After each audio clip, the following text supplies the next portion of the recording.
창세기 10장은 홍수 후에 이루어진 일들에 대해서 간략하게 족보로 이야기를 하고 있습니다. 거기에 나오는 이야기들을 보면 대충 역사가 어떻게 흘러가는구나라는 걸 알 수가 있기 때문에 족보는 또 하나의 역사 기록이라고 그렇게 말씀드릴 수가 있어요. 가장 간략하게 축약된 역사다라고 이렇게 생각하시면 될 것입니다. 오늘 여기 보니까 1절에 뭐라고 말씀하고 있죠? 인류가 노아의 아들들이었던 셈, 함, 야벳을 통하여서 확산되어져 나아갔다, 뻗어나아갔다라고 그렇게 이야기를 하고 있습니다. 홍수 후에 그들이 아들들을 낳았더라. 아들들을 낳았더라. 여러분, 지금은 전 세계 다양한 민족들이 흩어져 살고 있어요. 그래서 저마다 문화와 풍습이 다 다르죠. 모양도 다르고 언어도 다르고 습관도 다르고 다 다릅니다. 생긴 것도 달라요. 머리 색깔도 다르고 다 다릅니다. 하지만 원뿌리는 어떻다라는 거예요? 같더라고 성경은 이야기하고 있다라는 겁니다. 사도행전 17장 26절에 보면 이렇게 말씀하고 있어요. 인류의 모든 족속을 한 혈통으로 만드사 온 땅에 살게 하시고 그들의 연대를 정하시며 거주의 경계를 한정하셨습니다. 그러니까 원래 하나님께서 인류를 만드셨을 때에는 모든 족속이 다 한 혈통이었다는 거예요. 그럼 우리 누구의 혈통일까요? 엄밀히 따지면은 노아의 후손이 되겠죠. 노아의 후손. 물론 노아는 그 조상이 아담이겠지만 그러나 그 모든 사람들이 다 죽고 나니까 다시금 하나님께서 인류를 번성케 하셨을 때 노아와 노아의 가정을 통해서 뻗어나가게 하셨기 때문에 우리는 그렇게 이야기를 할 수가 있습니다. 물론 우리가 나중에 다룰 이야기겠지만 이렇게 많은 사람들이 자녀를 낳는 과정 속에서 믿음의 조상이었던 아브라함은 자녀를 낳지 못하는 그런 아픔을 겪었다는 것이죠. 자, 그렇게 보면 믿음의 사람도 그런 아픔이 있다는 것 우리가 생각해야 될 것입니다. 자, 어쨌든 인류는 계속해서 번성해 나갑니다. 인구는 계속해서 늘어가고 있어요. 자녀를 낳고 번성했다는 겁니다. 자, 인구가 이렇게 늘어나게 된 것은 당연한 결과일까요? 여러분 어떻게 생각하십니까? 남녀가 결혼하면 자녀를 낳는 것이 당연한 것입니까? 요즘 보면 그렇지 못한 가정들이 참 많아요. 물론 결혼을 안 해서 자녀를 못 낳는 것도 있지만 결혼을 해도 불임인 가정들이 그렇게 많다는 거예요. 그러니까 자녀를 낳는 것이 당연하다? 그렇지 않다는 거예요. 어떤 가정은요, 자녀를 낳기 위해서 얼마나 많은 고생을 하는지 몰라요. 시험관 그 시술을 통해 가지고 자녀를 낳으려고 하지만 너무나도 오랜 시간을 거쳐서 해도 잘 아이를 갖지 못하는 사람들이 너무 많다는 거예요. 그렇기 때문에 그냥 당연히 결혼하면 자녀를 낳고 그렇게 번성해 나아가는 것이다 라고 생각해서는 안 되겠죠. 자, 그렇게 따진다면 오늘 여기 노아의 아들들이 오늘 본문에 나온 10장에 나온 그 이야기들처럼 계속해서 번성해 나아갈 수 있었던 것은 무엇 때문이었을까요? 그것은 다름 아닌 하나님의 약속이 있었기 때문이라는 것입니다. 하나님의 말씀에 성취하는 거예요. 여러분, 다음주에서 노아의 가족들이 나왔을 때 하나님께서 노아의 가족들에게 무엇을 말씀하셨습니까? 축복의 말씀하셨죠. 그것이 9장 1절에 있어요. 우리가 지난번에 보았죠? 9장 1절 한번 다 함께 읽어보겠습니다. 함께 읽습니다. 시작. 하나님이 노아와 그 아들들에게 복을 주시며 그들에게 이르시되 생육하고 번성하여 땅에 충만하라. 결국 인류가 늘어나게 된 것은 당연한 것이 아니라 무엇 때문이더라? 하나님의 말씀이 있었기 때문이다. 하나님의 말씀이 성취된 결과더라. 그래서 여기서 우리가 알 수 있는 건 뭐예요? 하나님은 말씀하시는 것을 반드시 이루신다. 여러분, 하나님의 말씀 믿으십니까? 그 말씀이 또한 이루어질 줄을 믿으시기를 바랍니다. 하나님은 말씀하신 것을 한 번도 돌리신 적이 없어요. 그렇기 때문에 오늘 우리가 그것을 믿어야 됩니다. 또 하나는 무엇입니까? 말씀이 있었기 때문에 우리가 존재한다는 거예요. 태초에 하나님께서 천지를 창조하실 때 무엇으로 창조하셨습니까? 말씀으로 창조하셨어요. 또 오늘 여기서 노아의 가족이 번성하셨던 것도 하나님의 말씀이 있었기 때문이에요. 그러니까 말씀이 없었다면 우리는 존재할까요? 안 할까요? 안 한다는 거예요. 말씀이 그래서 중요하다는 거예요. 말씀이 있었기 때문에 우리가 살 수 있었다. 에이, 꼭 그렇겠느냐? 아닙니다. 여러분 생각해 보십시오. 홍수로 인해서 노아의 가족을 제외한 모든 인류가 다 소멸했어요. 그리고 노아의 가족만 남았어요. 여러분 홍수가 끝난 다음에 이 땅이 어땠을지 한번 생각해 보십시오. 예전에 오래전에 그 쓰나미가 와서 일본에 쓰나미가 와서 거기를 다 휩쓸고 지나간 이후에 그 잔해를 여러분 아마 기억하실 거예요. 얼마나 처참했습니까? 비참했습니다. 홍수가 나고 지진이 나면은요 그 자리가 깔끔해지지 않아요. 처참합니다. 그것을 복구하기까지 회복하기까지가 오랜 시간이 걸립니다. 그리고 여러분 홍수가 나면 반드시 뭐가 뒤따르죠? 온갖 전염병. 홍수 때문에 죽는 사람도 있지만 홍수 이후에 다가온 그 전염병 때문에 그것으로 죽는 사람들이 더 많다는 거예요. 지금 노아의 가족만 살아남았어요. 이 홍수로 인한 모든 것을 다시금 복구할 수 있는 그러한 힘이 그들에게 있었을까요? 물론 하나님께서 정리해 주셨겠죠. 근데 만약에 그렇지 못했다면 인류는요 그것을 다 정리해야 되는 거예요. 온갖 그 사체들, 시신들, 그리고 황폐해진 그 들판들, 여러분 그거를 인간의 힘으로 어떻게 회복할 수 있겠어요? 아마 어쩌면 전염병으로 다 죽었을지도 몰라요. 그런데 하나님이 그 땅을 다 치우셨어요. 성경은 나와 있지 않지만 하나님께서 깨끗하게 하신 거예요. 전염병이 안 나왔어요. 인류가 다시금 하나님 앞에 예배 드릴 수 있도록 하나님께서 환경을 싹 바꿔놓으신 거예요. 이게 하나님의 능력이 아니면 될 수가 있습니까? 그랬기 때문에 노아의 가족들이 자식을 낳고 번성할 수 있다는 거예요.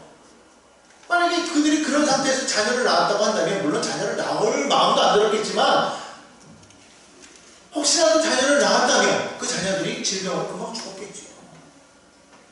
그러니까 그들이 인류가 계속해서 늘어갈 수 있었던 것은 하나님이 도우셨기 때문에 하나님이 함께 하시기 때문에 인류가 살아날 수 있었다. 그리고 하나님께서 말씀하셨기 때문에 축복하셨기 때문에 되는 거예요. 하나님이 축복하시면 되는 거예요. 여러분 하나님의 축복의 말씀을 계속해서 성경에서 발견하시기 바랍니다.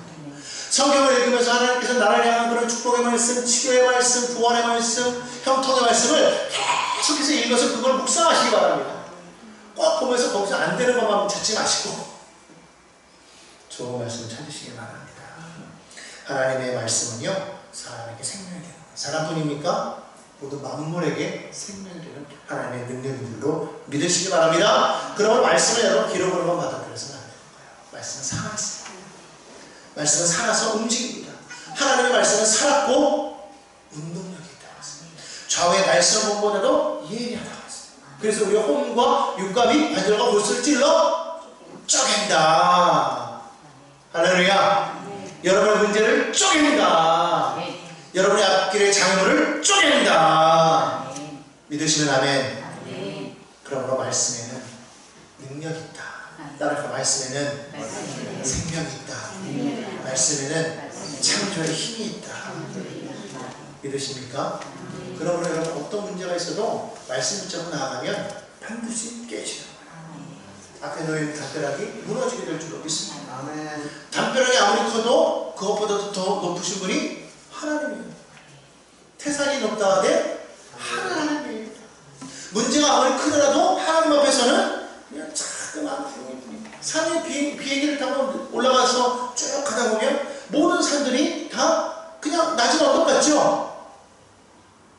문제가 우리의 눈으로 보니까 커 보이는 것이지 하나님의 시선에서는 아무것도 아님을 기억해야 될 줄로 믿습니다. 여러분 그 말씀이 무엇일까요? 성경은 예수님이라고 말합니다. 말씀이신 예수님께서 이 땅에 오셨어요. 우리의 모든 죄와 저주와 사망의 문제를 해결하셨습니다. 그 주님을 우리와 함께 하시니 우리가 당연히 잘 돼요, 안 돼요? 그렇게 믿으십니까? 나는 잘 됩니다. 왜? 내 안에 예수님이 계시기 때문에. 자, 그런데 성경을 보니까요 우리가 10장 1절과 32절만 읽었지 그 중간은 안 읽었잖아요. 중간은 자세히 보니까 2절부터 5절을 보니까요 인류가 어떻게 되었다고 그러고 있어요. 2절부터 5절은 야벳의 족보에 대해서 이야기하고 있거든요. 야벳은 누굽니까? 노아의 세 아들 가운데 하나죠. 셈, 함, 야벳. 근데 지금 여기서 거꾸로 야벳부터 이야기를 하고 있어요. 근데 그 야벳의 이야기를 쭉 나오면서 5절에 뭐라고 말하고 있냐면 이들로부터 여러 나라 백성으로 나뉘어서 각기 언어와 종족과 나라대로 바닷가의 땅에 머물렀다. 여러분 야벳입니다. 야벳의 후손. 다시 말하면 여러분 한 사람 한 사람의 후손들이 자녀를 낳았는데 그 자녀들이 몇 대를 거치면서 점점 이 자녀들이 물론 커서 각자 가정을 꾸리는 거는 그건 할 수 있는데 문제가 뭐예요? 각자 흩어졌대요. 근데 언어가 달라졌대요. 언어가 달라졌어요. 종족이 달라졌어요. 내 자녀인데 종족이 달라졌어요. 나라가 된, 다른 나라가 된 거였어요. 셈, 함, 야벳을 말하는 게 아니고 지금 야벳 하나의 얘기예요. 물론 그 뒤에 함도 마찬가지고 셈도 마찬가지예요. 나뉘어졌다는 거예요. 정확한 날짜는 기록되어 있지 않기 때문에 연대는 몰라요. 하지만 세 보니까 셈으로부터 함으로부터 야벳으로부터 약 한 3대에서 4대에 걸쳐서 지나가는 동안에 그 기간 동안에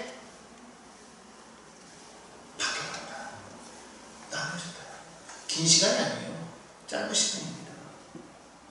창세기 10장 25절을 보니까 언제 나누어졌느냐 그랬더니 에벨은 두 아들을 낳고 하나의 이름을 벨렉이라 했으니 그때의 세상이 나뉘었대요.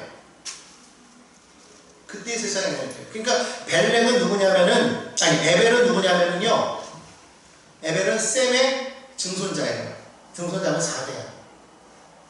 셈의 증손자 때에 증손자가 자라서 애를 낳는데 그때 나뉘었대요.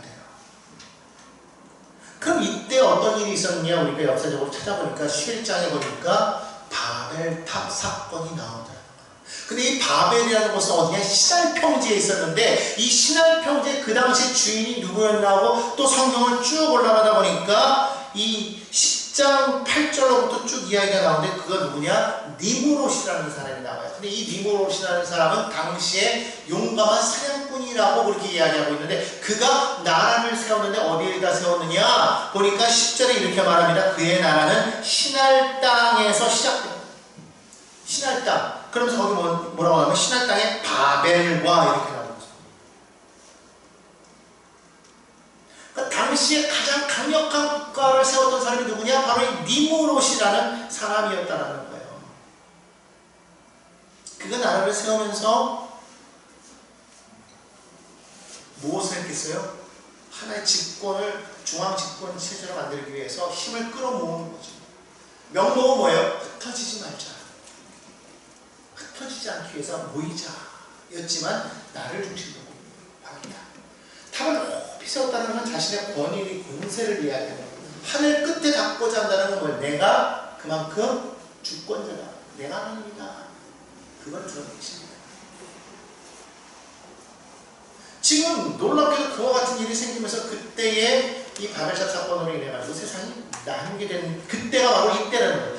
이 니므롯은 함의 손자예요. 증손자예요. 함이 구스를 낳았고요. 구스가 니므롯을 낳았으니까 증손자가 아니고 손자예요. 3대. 그러니까 니므롯이 나서 어느 정도 자랐을 때에 벨렉은 이제 애를 낳는 거예요. 그때 세상이 나는데 그래서 에벨이 애를 낳아서 벨렉이라고 줬는데 그 이름이 뭐냐면 나누다라는 뜻이에요. 나누다. 세상이 완전히 갈라져. 결국 이 사건으로 인해서 인류가 흩어졌다는 것이죠. 어떻게? 언어가 바뀌면서 언어대로, 민족대로, 종족대로 나타나는데 자 그러면서 어떤 현상이 나타나기 시작하느냐? 점점 힘이 센 민족들이 나타나기 시작하는 거예요. 그 중에 하나가 처음에 보았던 구스의 아들이었던 니므롯. 두 번째가 누굽니까? 함의 아들 중에 구스가 있고 미스라임이 있고 붓이 있고 가나안이 있는데 우리가 잘 들어왔던 미스라임. 이 미스라임은 누구냐면 애굽의 조상, 이집트 민족의 시조예요. 이집트라는 강력한 국가를 형성한 사람이 함에게서 나왔어요. 또 그리고 누가 나왔어요? 가나안에서 가나안. 우리가 성경에서 가장 많이 보는 가나안 민족, 가나안 세력. 이들이 다 누구의 조상, 누구의 후손이냐? 함의 후손입니다. 그러니까 강한 힘을 가진 사람들이 점점 세력을 구축하면서 나타나기 시작하는데 그것이 공교롭게도 누구의 누구에게서 나오느냐? 셈도 아니고 야곱도 아니고 함에게서 나오느냐. 그 가운데 이 니므롯이라는 사람이 가장 탁월했던 것 같아요. 그러니까 뭐라고 말하고 있냐면 10절로 12절을 보니까 그의 나라는 그러면서 땅땅땅땅 쭉 나오면서 12절에 뭐라고 했어요? 그의 나라는 큰 성읍이라 이렇게. 그 당시에 큰 성읍을 지을 수 이런 정도였으니까 아마 바벨탑을 쌓아 올리지 않았을까 그렇게 생각을 하는 거예요. 엄청난 강력한 그러한 그 힘을 가지고 있었다는 것이죠. 그는 어떤 사람이었느냐 한번 살펴보니까 9절에 보니까 이렇게 말해요. 야훼 앞에서 용감한 사냥꾼이었대요. 용감한 사냥꾼. 아 그냥 짐승을 잡는 그런 사냥꾼인가 라고 했더니 니므롯이라는 이름에 희한한 힌트가 있더라고요. 뭐냐 했더니 니므롯이라는 이름에 그 뜻 가운데 뭐가 있느냐 우리가 반역하였다라는 뜻이 있다는 거예요. 그러니까 니므롯은요 하나님 앞에서 용감한 사냥꾼, 하나님 앞에서 하나님을 대적하는 거예요. 하나님을 대적하는 자로서 그런 어떤 사람이었느냐 세상 가운데에서 짐승을 잡는 그런 사냥꾼이 아니라 엄밀히 따지면 주변에 있는 여러 족속들을 통합해가지고 그들을 정복해 나가는 정복자였다. 힘센 사람. 그러니까 이때만 보아도 지금 뭐가 지금 점점 형성되어 가고 있어요? 힘의 논리가 지금 나타나고 있어요. 이게 지금 세상이라는 거예요. 강한 자가 약한 자를 지금 다스리는 그런 모습으로 지금 변해가고 있다는 겁니다. 여러분 생각해 보십시오. 어떻게 함의 자손이 이렇게 강력한 나라를 건설할 수가 있었냐는 거예요. 여러분 생각해 보세요. 우리가 앞에서 보면 알 수 있어요. 이제 좀 이따 우리가 말하겠지만 함은요 저주를 받았어요. 노아에게.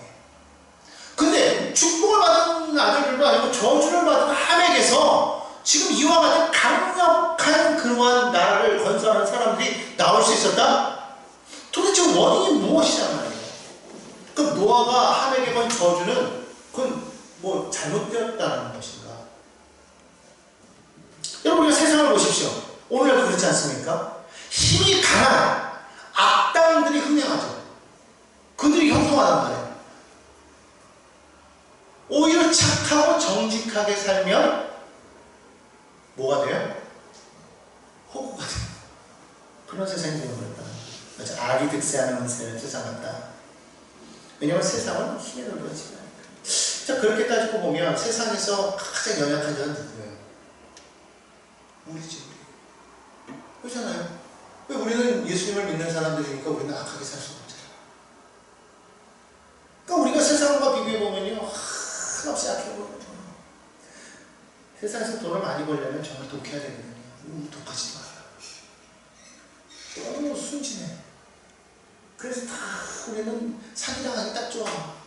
그런데 세상에서 봐서 우리는 정말 힘없고 아무것도 아닌 것 같고 연약한 우리 같은데 성경은 뭐라고 말하고 있어요? 아니라는 거예요. 하나님의 나라에서는 세상에서는 너희가 약한 것 같으나 아니다. 하나님의 나라에서 너희가 가장 강하다. 바울은 고린도후서 12장 10절에서 그렇게 말합니다. 그러므로 내가 그리스도를 위하여 약한 것들과 능력과 궁핍과 박해와 곤고를 기뻐하노니 이는 내가 약한 그때의 강함이라 이렇게 고백하고 있어요. 왜 내가 약한데 강할까요? 그것은 내가 강해서가 아니라 내 안에 계신 능력이 많으신 강하신 그분이 나와 함께하기 때문에 강하다. 히브리서 11장은 우리가 믿음장이라고 말하는데 거기에 보면요 믿음의 사람들에 대한 이야기가 많이 나오거든요. 근데 그 사람들을 하나하나 딱 보면은요 다 우리가 아는 인물들이야. 너무나도 유명한 인물들이에요. 그런데 그 인물들이 다 이 11장에서 뭐라고 말하고 있냐면 다 문제가 있었대요. 고난을 당했대요. 역경을 당했다는 거예요. 그러니까 세상적으로 보면은요 정말 연약한 사람들이고 세상이 그들을 이긴 것 같은 그런 느낌이 든다는 것이죠. 그런데 자세히 보면은 성경은 뭐라고 말하고 있냐면 세상이 그들을 이기지 못했다라고 말을 합니다. 세상이 그들을 이기지 못했대요. 히브리서 11장은 끝에 이렇게 말하죠. 이런 사람은 세상이 감당하지 못한다. 연약한데? 역경을 당했는데? 고난을 당하는데? 세상에서 지는 것 같은데 그런데 정작 보니까 세상이 감당치 못하더라. 왜 그럴까요? 대체 왜 그렇게 말하냐? 전능하신 하나님이 계신답니다. 그분이 우리와 함께 하십니다. 고린도후서 4장 7절에서 바울은 계속해서 말하죠. 우리가 이 보배를 질그릇에 가졌으니 이는 심히 큰 능력은 누구에게 있고 하나님께 있고 우리에게 있지 아니함을 알게 하려 함이라. 우리는 질그릇이요 내 안에 누가 있어요? 능력이신 하나님이 있어요. 보배예요.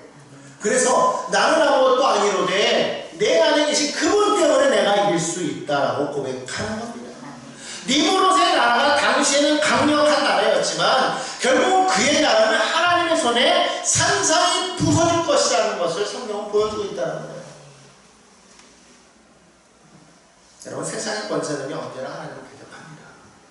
하지만 대적하지만 그렇다고 하나님이 이기는 것이냐? 그렇지 않다는 거예요. 하나님이 이긴다는 것이죠. 그러므로 우리는 기억해야 돼요. 성도는 자신의 능력으로 살아가는 게 아니에요. 내가 가진 것으로 살아가는 게 아니에요. 성도는 무엇으로 살아갑니까? 하나님의 능력으로 살아갑니다. 따라합시다. 성도는 하나님의 능력으로 삽니다. 자, 그럼 두 번째로 한번 살펴봅시다. 여기 성경 앞에 9장으로 넘어가 볼게요. 9장으로 넘어가 보면은요, 9장 28절에 이렇게 말해요. 홍수 후에 노아가 350년을 살았다고 말합니다. 홍수가 끝나고 난 이후에도 노아는 몇 년을 더 살았냐면 350년을 더 살았대요. 자, 그런데 셈이 자녀를 낳기 시작하면서부터 홍수 후 2년 뒤에 셈이 자녀를 낳기 시작했거든요. 그래서 10장에 나온 것을 쫙 계산해서 보니까 아브라함이 태어났을 때까지 몇 년이 걸렸나 봤더니 292년이 걸렸어요. 그러면 아브라함이 태어났을 때 노아가 살아있었다는 얘기죠. 노아는요 살아서 뭘 했을까요? 하나님의 약속이 성취되는 걸 보았어요. 하나님의 약속이 이루어지는 걸 보았다는 거예요. 350년을 살면서 아브라함이 나오기까지 셈과 함과 야벳의 자손들이 계속해서 뻗어나가는 것을 봤다. 그럼 그걸 보면서 뭘 느꼈을까요? 하나님의 말씀이 이루어진다. 하나님의 말씀은 반드시 이루어진다. 그것을 직접 보게 하신다. 근데 그는 그것만 본 것이 아니라 무엇도 보았을까요? 바벨탑 사건도 보았다는 거예요.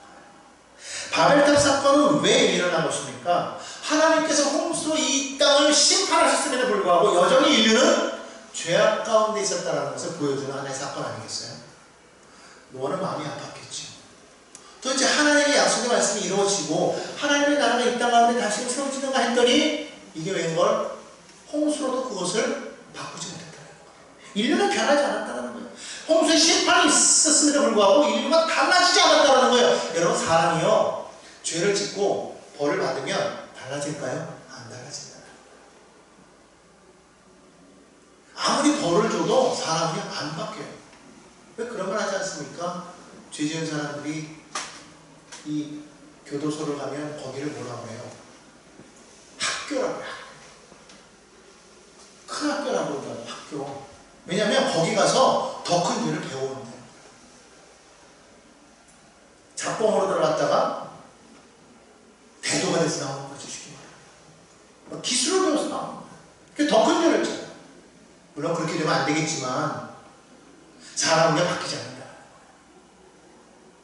인류가 그랬다는 거예요. 홍수의 심판이 있어도 여전히 세상은 힘을 흘리고 돌아가고 있더라는 거예요. 하나님이 세상을 다스려야 되는데 하나님 대신에 저마다 하나님이라고 자꾸만 머리를 막 내미는 사람들이 나왔다는 거예요. 니므롯처럼, 미스라임처럼, 가나안처럼 그런 사람들이 나오게 된 거죠. 왜 이렇게 된 것일까? 이것을 설명하기 위해서 9장을 보기 원하는 것이죠. 자, 9장 20절 이후를 보겠습니다. 9장 20절 이후를 보면 뭐라고 말하고 있어요? 노아가 농사를 시작하였다고 이렇게 말해요. 어떤 농사를 시작했나 했더니 포도나무를 심었대요. 자, 그런데 문제가 생겼죠. 뭡니까? 포도나무를 심으면서 포도를 짰더니 즙이 나오면서 알코올을 발효시켰더니 이것이 알코올 성분이 있어서 약간 기분을 좋게 하는 걸 깨달았다는 거예요. 이것이 어떠한 것을 결과를 나올지 모르고 노아는 그것이 자신을 기분 좋게 하니까 그것을 만들어서 마셨다는 거예요. 어느 정도까지 마셨느냐? 취해버렸다는 거예요. 취하는 것까지 좋은데 어떻게 됐어요? 너무 취하니까 자기가 어떤 행동을 하는지 몰라. 옷을 다 벗어 던진 거야. 왜? 더웠겠죠. 열이 나기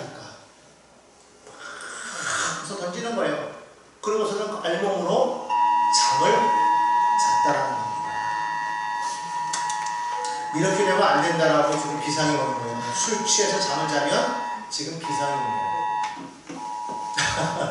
아마 지금 뭔가 경계가 생긴 것 같은데 큰일인가요? 아니죠, 다행입니다. 자, 다시 넘어가겠습니다. 노아가 포도주를 마시고 취하여서 벌거벗은 채로 잠이 드는데 이거를 누가 봤냐면 함이 봤대요. 함이 가서 보고 이걸 어떻게 했대요? 두 형제에게 알렸대요. 어떻게 알렸을까요? 진짜 아버지 왜 저러시냐? 아니 연세가 드셔서 그런가? 뭐 하시는 거야? 옷도 저러고 추태를 보이셔. 막 좋은 얘기 안 했을 것 같아. 막 이래가면서 진짜 아버지지만 너무해야 돼 진짜. 이랬을 줄 몰라. 근데 두 형제가 그 얘기를 듣고 어떻게 합니까? 그걸 쓱 보니까 아니 뒷걸음 치셨어. 옷을 들고 그리고는 슬쩍 덮어드려 수치를 가려버렸어. 그리고 몰래 나와. 똑같이 할 수 있었겠죠. 서로 모여가지고 똑같이 함이 그러니까 진짜요? 진짜 왜 그러시냐? 진짜 야 우리 정말 어떻게 해야 되는 거 아니야? 뭐 이러면서 막 서로 얘기할 수도 있었을 텐데 그러지 않았다는 거야. 들어가서 수치를 바로 보냈어요. 이 이야기를 노아가 알았어요. 어떻게 합니까? 성경을 보니까 노아가 함을 저주합니다. 성경 보니까 그렇게 말하죠. 25절에 보니까 가나안은 저주를 받아 그 형제들의 종들이 되고 종이 되기를 원하라. 그리고 나서 어떻게 합니까? 셈과 야벳을 축복합니다. 셈과 야벳을 축복해요. 여러분 그렇다면 자 여기서 한번 살펴보고자 하는 거면 도대체 함이 무슨 잘못을 저질렀을까? 함이 저질른 것은 아버지의 수치를 덮어주지 않고 드러냈다는 거예요. 그거를 뭘 했다는 말로 옮겼다는 거예요. 여러분 이 당시 함이 어린아이였다면 이해가 돼요. 이해할 수 있어요. 그죠? 애니까 모르니까. 근데 지금 함은 나이가 몇 살이에요? 적어도 100세는 넘었어. 그렇잖아요. 100세는 넘었어요. 그런 어른이 지금 뭐 한 거예요? 아버지를 감싸주지 못할 망정 이랬단 말이에요. 그러니까 조용히 해결할 수 있는 일을 막 여기저기 막 떠벌리는 거예요. 여러분 이게 믿음의 사람들이 참 조심해야 될 게 이게 있어요. 말이라는 건요 조심해야 돼요. 근데 말이 참 이렇게 옮겨다녀요. 말이라는 게 말 한마디로 생사가 바뀝니다. 말을 조심해야 되는데 함을 부리지 못했다. 성경은 이렇게 말해요. 야고보 기자는 이렇게 말해요. 3장 2절에 우리가 다 실수가 많으니 실수 없는 사람이 없대요. 이걸 우리가 짚고 넘어가야 돼요. 우리는 다 실수한다는 거예요. 한두 가지 하는 게 아니라 많대요. 근데 무엇에 대해서만 조심해야 되느냐? 말에 조심하라. 만일 말에 실수가 없는 자면 곧 온전한 사람이라. 말의 실수가 많지만 무엇을 집중해서 주의해야 되느냐? 요 말, 입. 요 입을 조심하라. 그러면 온전해진대요. 이 말이라는 것이 능히 온 몸도 굴레를 씌운다는 거예요. 그러니까 말 한마디 때문에 천냥빚을 갚기도 하고 말 한마디 때문에 원수가 되기도 하는 거예요. 그러니까 믿음의 사람은 무엇을 신중해야 되느냐? 말하는 데 신중해야 돼요. 야고 기자는 계속해서 말하는데 1장 26절에 누구든지 스스로 경건하다 생각하면 나는 경건해. 그런데 실제로는 안 그런 거야. 자기 혀에 재갈을 물리지 아니하고 자기 마음을 속이면 이 사람의 경건은 헛된 것이다. 이렇게 하고 있어요. 그러니까 나는 경건한 사람이다. 경건하다라는 건 뭐예요? 나는 믿음의 사람이다라고 말하는. 나는 믿음의 사람이야. 나는 그리스도인이야라고 말하는데 이 말하는 데에 재갈을 물리지 아니하면 실제로는 어떤 사람이다? 경건하지 않은 사람이다. 믿음이 없는 사람이다. 이렇게 얘기합니다. 그만큼 말이라는 게 중요하다. 말 조심해라. 말 조심해라. 남의 허물을 덮어줘라. 보고도 못 보게 할 수 있어야 된다. 하나님께서 세상을 말씀으로 창조하셨다는 것을 기억하라. 여러분, 말이 능력이 있어요. 말의 능력, 힘이 있어요. 그렇기 때문에 말을 조심해야 돼요. 자, 그러면 함에게는 잘못이 있을까요? 아니야. 노아에게 잘못이 있어요. 노아에게 어떤 잘못이 있었을까요? 술 취했다. 술 취해서 홀딱 엎었다. 그로 말미암아 함으로 죄짓게 만들었다. 만약에 노아가 취하지 않았다면 함이 이런 일을 할 이유가 있었을까요? 없었겠죠. 그러니까 결국 노아가 취했기 때문에 그렇게 됐다는 거예요. 이 탈무드를 보니까 참 재미있는 이야기가 있어요. 원래 그 최초의 인간이, 탈무드에는 누구라고 말하지 않고 최초의 인간이 포도나무를 심는데 악마가 와서 그랬대요. 너 지금 뭐하니? 그랬더니 나 지금 이 포도나무라는 것을 심고 있어. 그래? 그랬더니 이게 말이야 기가 막혀. 이거를 열매를 즙을 짜서 만들면 그게 음료가 되는데 그걸 마시면 기분이 아주 기가 막혀진다. 그랬더니 악마가 그걸 듣고 그랬대요. 야, 그거 참 멋있다. 너 나랑 동업하자. 내가 너를 도울게. 그러면서 거름을 막 갖다 줬는데 그 거름에 뭘 섞었냐면 양의 피, 사자의 피, 원숭이 피, 돼지 피를 섞은 거름을 갖다 줬대요. 그래서 그거를 뿌렸다는 거예요. 그래가지고 그곳에서 포도나무가 자랐더니 그걸로 포도를 짜서 즙을 만들어서 포도주를 만들어서 먹으니까 어떻게 되는가 했더니 한 잔을 마시면 사람이 이렇게 양처럼 순해지더라고요. 온순해지더라고요. 근데 이게 두 잔을 마시기 시작하면 그 다음부터는요 막 사자처럼 막 용감해지기를 넘어서가지고 막 싸가워지는 거예요. 막 시비도 그러고 막. 그러다가 한 잔을 더 마시면은요 막 원숭이처럼 돼가지고 막 고성방가 지르고 막 그냥 막 깨깨거리면서 막 춤추고 막 이러다가 한 잔을 더 마시면 막 토하고 막 뒹굴고 뭐 같아요? 돼지처럼. 이 탈무드에 나와 있는 이야기거든요. 그러니까 술을 마시지 말라가 아니라 탈무드에서 그렇게 말하는 거예요. 술 취하지 마라. 술을 마시지 말라는 얘기는 없으니까. 근데 우리가 술을 취하는, 한국 사람들은 조심해야 될 게 뭐냐면 끝까지 가는 거야. 술 취하면 안 돼. 왜? 술 취하면 죄를 질 수 있기 때문에. 그래서 바울은 뭐라고 말합니까? 술 취하면 방탕하게 된다. 에베소서 5장 18절에 이렇게 말해요. 술 취하지 마십시오. 이것 때문에 방탕하게 됩니다. 또한 술 취하면 어떻게 되느냐? 하나님 나라에 들어가지 못한대요. 고린도전서 6장 10절에 보니까 이렇게 말합니다. 도둑과 탐욕이 많은 사람과 술 취하는 사람과 욕설을 일삼는 사람과 착취자는 하나님 나라에 들어가지 못합니다. 이랬어요. 재밌는 게요. 이게 재밌다고 말하면 안 되겠지만 도둑, 탐욕이 많은 사람, 술 취하는 사람, 욕설을 일삼는 사람, 그리고 착취하는 사람 동일하게 나타나는 거예요. 이런 사람의 결과는 하나님 나라에 들어가지 못합니다.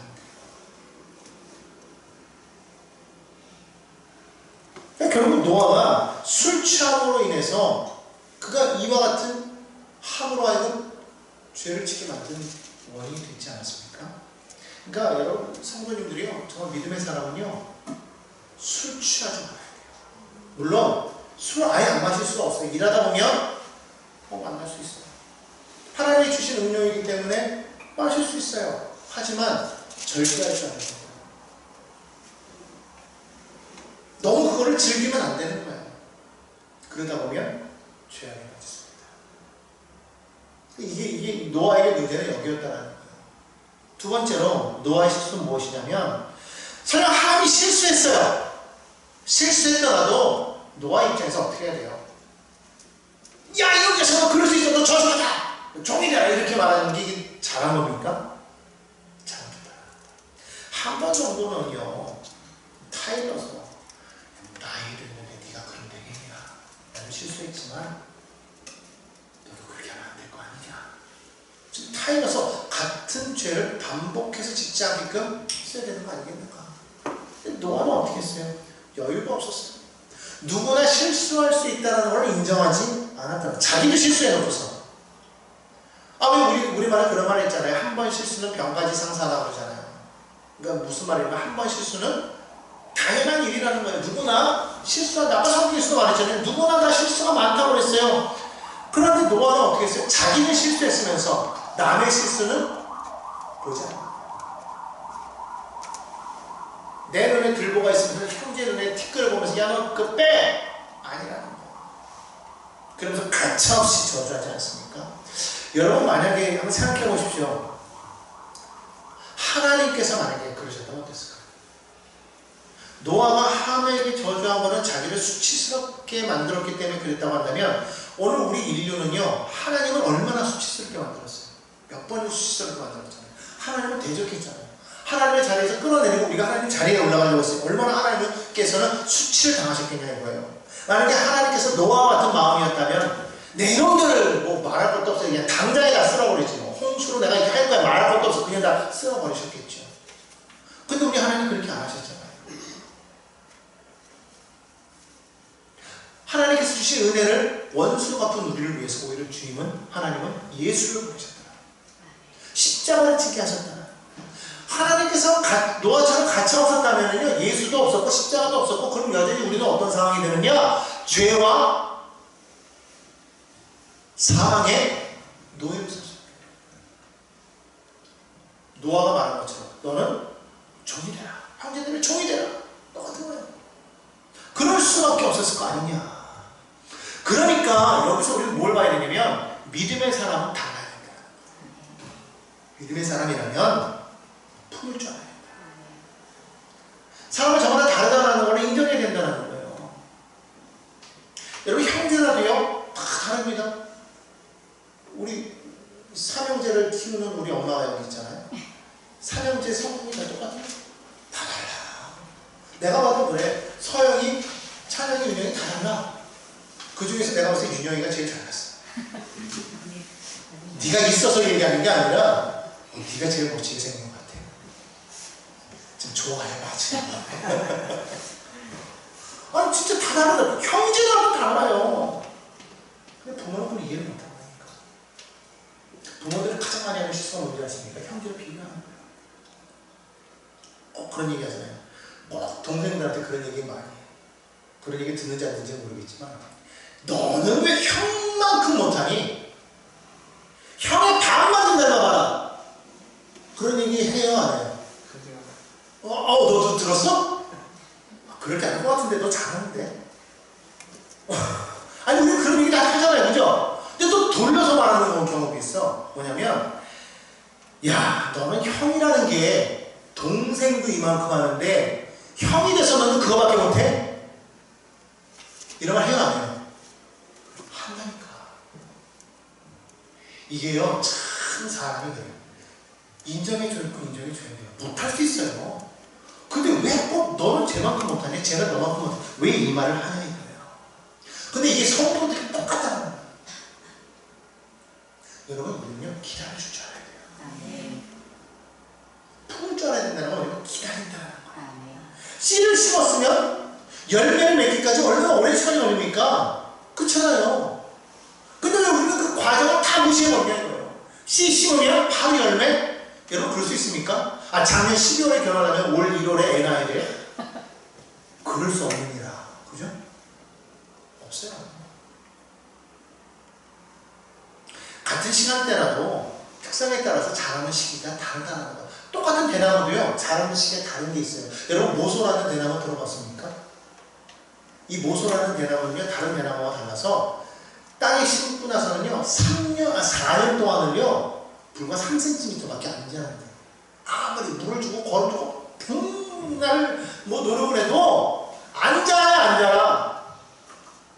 처음에 이걸 몰랐을 때는요 이게 잘못된 줄 알아요. 근데 그 특성을 알려면요 기다린다. 언제부터 자랐냐? 5년이 딱 되면은요 그때부터 갑자기 자라기 시작하는데 하루에 30cm씩 자란대요. 하루에 30cm. 그래서 6주가 지나면요 키가 15m 넘게 갑자기 확 자라요. 한마디로 자란다. 근데 이거를 모르고 기다리지 못하면 그 나무는 자랄 수 있었을까요? 못 자라요. 우리가 보면은요 요즘 뭔가 그런 거 많더라고요. 뭐 줄을 서서 막 이렇게 맛집 때문에 막 줄 서서 1시간이고 2시간이 막 서서 막 기다리는 그걸 많이 보거든요.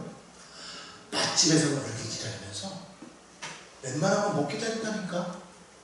여러분요, 조급한 것과 부지런한 것은 달라요. 믿음의 사람은 조급하면 안 된다. 자, 그러면 다시 본론으로 넘어갑시다. 아까 우리가 이 9장을 넘어온 거는 이걸 보기 위해서가 아니었어요. 도대체 왜 함의 가정에서는 이렇게 힘의 논리로, 함 때문에, 함에게서 인류가 이 힘의 논리로 가는 원인이 발생하였는가라고 했을 때 바로 여기에 원인이 있었다는 거예요. 뭐냐면 노아가 함을 저주했을 때 그 저주의 말을 들은 함의 마음이 어떻겠냐. 내가 몇 살인데 아버지는 아직도 나를 애로 하나?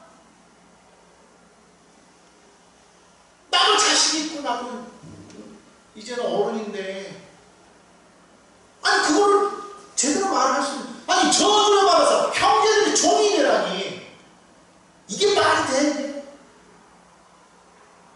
그거를 어쩌면 뭐 성경에 나와 있지 않지만 하면 어떻겠어요? 계속 얘기했겠죠. 노아도 술꾼이라고 함도 술꾼이 아니었으리라 보장 없고, 포도주를 마시고 나면 항상 넋두리로 해서 네 할아버지가 말이다 얘들아 막 이러니까 그런 돈을 품으니까 그게 다 누구에게 가겠어요? 자녀에게 가겠죠. 자녀들도 거칠어지지 않았을까? 나는 그런 생각을 하는 거예요. 이건 내 상상입니다. 생각이지만 어쩌면 그런 감정들이 자녀들에게 이어졌어요. 그 자녀들 대단한 사람들, 구스, 미스라임, 당대에 엄청난 힘의 세력을 가진 사람들로 민족을, 가정을 꾸려나가는 그 사람들. 여러분, 함의 자녀들에서 이게 느껴지지 않아요? 왜 이런 일이 생겼을까? 그 말 한마디, 그 불씨 때문에. 죄악은요, 홍수가 있어도 사라지지 않아요. 우리가 의인인 것 같아도 우리의 그 말 한마디로, 우리의 행동 하나가 큰 결과를 이루게 된다. 여러분, 나비 효과라는 얘기 다 아시죠? 나비 효과. 아마 들어보셨을 거예요. 베이징에서 나비가 팍팍 치니까 뉴욕에서 태풍. 무슨 말이냐면 작은 일 하나, 작은 사건 하나가 엄청난 결과를 가져올 수 있다는 이야기예요. 작은 불씨가 큰 불씨를 내듯이 어느 한순간의 작은 결정 후에 큰 영향을 미칠 수 있다. 노아가 했던 그 행동 하나가 결국엔 인류로 하여금 이와 같은 일을 만들어 놓을 수도 있었다는 것을 한번 상상해 보았다는 거예요. 그렇다면 오늘 우리는 어떨까요? 우리가 지금 살아가면서 지금 행동하는 이 모든 것 하나하나가 결국은 이 세상에 미치는 영향력이 어마어마하다는 거예요. 우리가 이것을 생각하면서 홍수 이후에 인류가 왜 지금껏 이렇게 변해갔을까를 생각해보면 그 노아의 그 말 한마디가 세상을 이렇게 만들어 놓을 수 있었다라고 생각한다면, 그렇다면 우리는 오늘 어떻게 돼요? 오늘 우리가 살아가는 동안에 우리의 말 한마디, 우리의 행동 하나하나가 결국 세상에 미칠 수 있는 그런 영향력이 어마어마한데, 이것을 우리가 정말 깨달으면서 우리가 살아야 되지 않을까?